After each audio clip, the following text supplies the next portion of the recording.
Menyuluh pakai lampu UV ni memang akan pelik sikit, sebab yang terang tu benda yang aku tak sangka boleh terang. Nasib baiklah dalam video ni tak keluar tumpuk yang bukan-bukan. Bentuk garang macam ni sebenarnya dia ni adalah lampu, geng. Senang lah kalau nak mengajar, nak menyuluh-nyuluh, nak ditunjuk-tunjukkan kepada orang kan.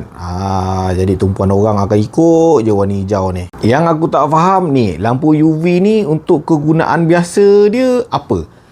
Apa relevan lampu UV pada kehidupan seharian korang? Boleh sharekan sikit tak? Mode pencahayaan dia kita boleh tukar dekat sini saja. 1, 2, 3. 50 lumen, 6 jam, boleh tembak sejauh 45 meter. Paling kuat dia boleh pergi 1500 lumen, 1 jam 45 minit. Yang ini geng, tembak dia sejauh 230 meter. Bilik yang gelap pun boleh jadi macam cerah. Dia ada battery indicator, nak tunjukkan bateri kau sekarang dekat berapa persen. Waterproof dia ni geng, IPX7. Memang anak jantan.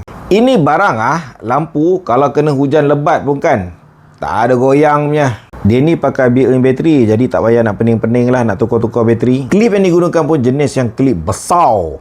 Confirm puas kalau kau buat simpan, taklah takut nak terlucut jatuh. Antara model yang puas hati untuk ada, percayalah cakap aku. Dalam banyak-banyak kawan yang ada kat sini, dia duduk dekat sini, tempat yang paling penting. Bagi barisan yang ini pula, nantilah bila free nanti aku review, aku share. Kalau larat lah.